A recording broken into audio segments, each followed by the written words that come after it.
O trabalho de Força Armada está sendo bem feito na questão defesa nacional. Se o decisor político e tiver todo esse amparo para olhar para dentro do Brasil e falar assim, olha só, não queremos virar a Colômbia, não queremos virar o México, vamos usar a nossa tropa de Força Armada para dentro, interno. Isso aí daria para a gente uma ameaça da gente ficar vulnerável porque está usando todo o recurso internamente, e isso deixaria a força mais fraca? Porque a população, uma boa parte da população, eu percebo isso no canal, não dá para dizer que é o todo, né? Mas tem uma parte, principalmente aqueles mais preocupados com a segurança pública, fica clamando pela Força Armada, né? Quando tem uma GLO, quando tem uma intervenção. Se isso acontecer, temos esse risco? Fala um pouco sobre isso. Tá bem. Não, mas temos outros riscos. Então, vou explicar, tá certo? Primeiro que a inteligência militar, ela acompanha o entorno. Então, se o Exército tem como missão principal a defesa da pátria, é claro que o entorno nosso, assim como o americano acompanha o russo, né, que eu falei que estudo russo, claro que nós estudamos o entorno, tá certo? Nós sabemos quais são as ameaças, tanto do entorno regional, como do entorno mais afastado, aí, como do global, tá? Então, nós vamos acompanhando isso aí. Quando você decide empregar a sua força armada preponderantemente em ambiente interno, tá certo? Para resolver problemas internos, claro que você está, vamos dizer assim, tirando o elemento que, em tese, poderia ser empregado na defesa do entorno. Mas, amigo, convenhamos, se você está acompanhando o ambiente externo, se você está acompanhando o entorno, não tem ameaças de curto prazo detectadas, não tem ameaça visível, aquela tropa que você vai voltar para dentro, ela pode ser rapidamente voltada para fora de novo, em questão de horas, de poucos dias, tá bem? Não vejo risco. Porque quando você tem uma ameaça do entorno, quando você tem uma ameaça externa, esta ameaça tem que fazer movimentos que não tem como deixar de ser detectados. Nós chamamos de concentração estratégica, tá certo? Então, se alguma nação resolver atuar no Brasil em força, com poder suficiente para conquistar território nacional, ela vai ter que fazer concentrações estratégicas. Ela vai ter que mobilizar tropas, ela vai ter que deslocar a tropa perto da fronteira, vai ter que mobilizar meios de força aérea, vai ter que mobilizar navios, tá certo? E isso é detectável. E quando isso acontece, não é no estalar de dedos. O cara não mobiliza meios estratégicos em 24 horas, não existe isso. A preparação para uma invasão de um outro país, a história mostra, a preparação leva semanas, leva meses, tá certo? Isso vai ser detectado. E nesse momento, como a força voltar do interno para o externo é uma ação que você faz em horas ou poucos dias, você não tem prejuízo para a defesa nacional. Então, a resposta é não há problema. Tá certo? Em princípio, não há prejuízo para a defesa nacional, olhando para o exterior, quando você resolve usar significativa parcela das forças em operações internas. Mas o risco é outro. Tá certo? As forças militares, o Exército Brasileiro, a Marinha, a Força Aérea, elas não existem, elas não são preparadas para a defesa interna. Elas têm alguma, vamos dizer assim, alguma instrução que ajuda o combatente, que ajuda o militar a ter bom desempenho na defesa interna. Mas, bicho, quando você olha para a preparação de uma força militar, ela tem duas opções. Se ela prepara para a defesa interna, ela não terá poder de combate suficiente para poder atuar em defesa externa. E o elemento militar, ele está sempre preparado para a pior hipótese. A pior hipótese é a defesa externa.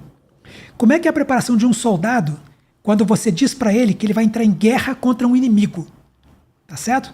Quando você entrar em guerra com o inimigo, você fala para ele assim, quando o inimigo vier, você aponte para uma área vital do corpo dele e dê 2 disparos. Pou.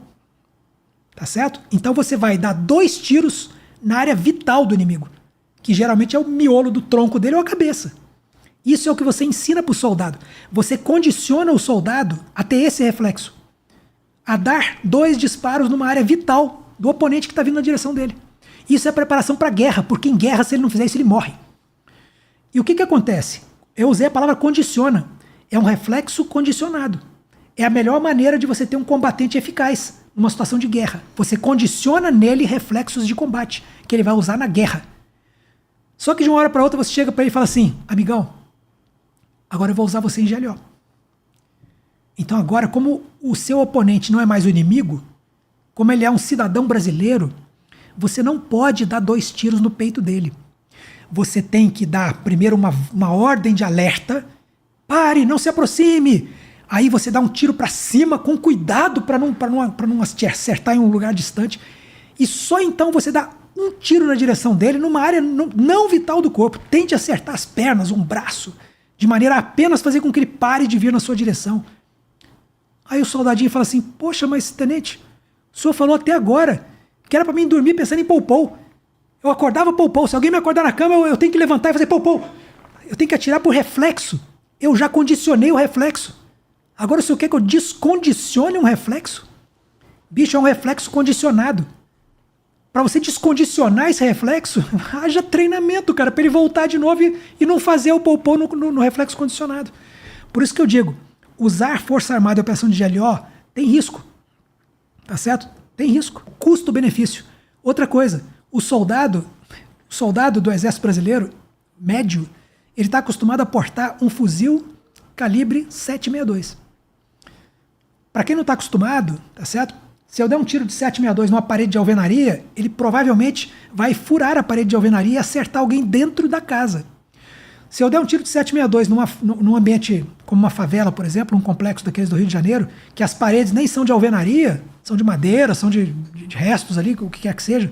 Gente, ele vai atravessar 3 casas com um tiro de 7,62.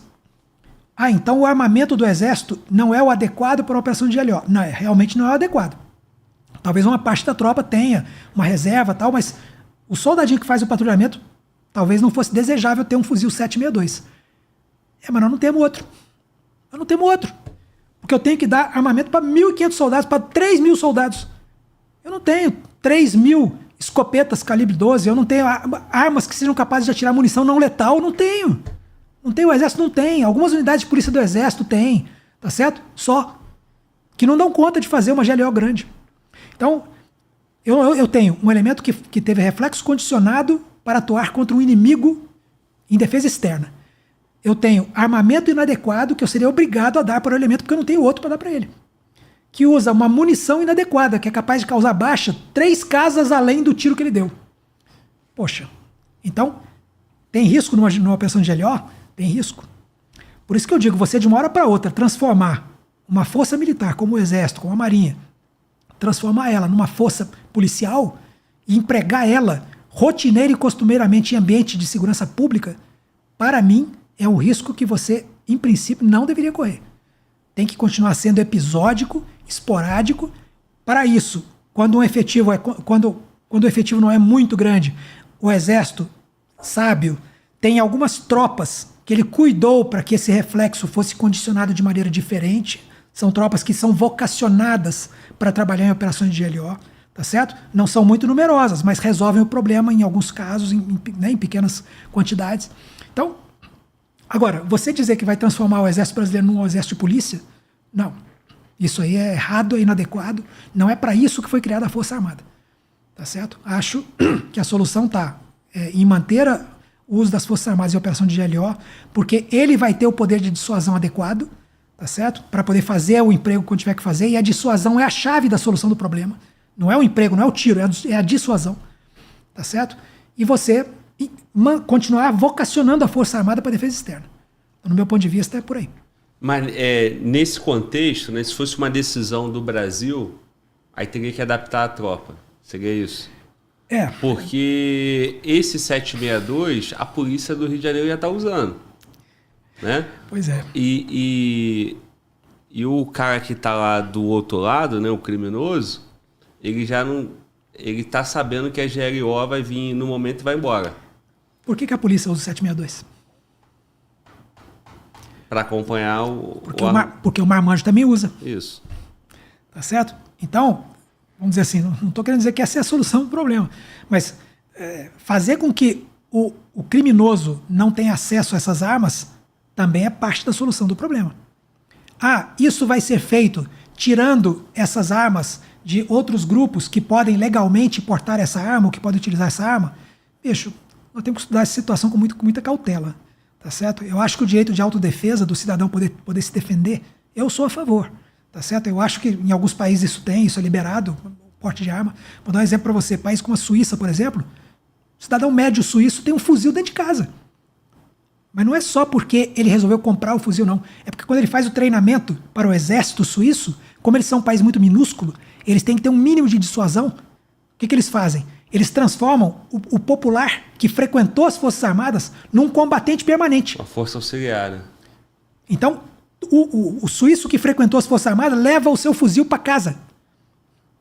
Aí você pergunta, mas na Suíça então deve ter muito criminoso com fuzil, porque ele pega na casa de qualquer um. Você acha que ele vai entrar na casa de qualquer um para pegar o fuzil? O cara tá de fuzil lá dentro, bicho. Sim.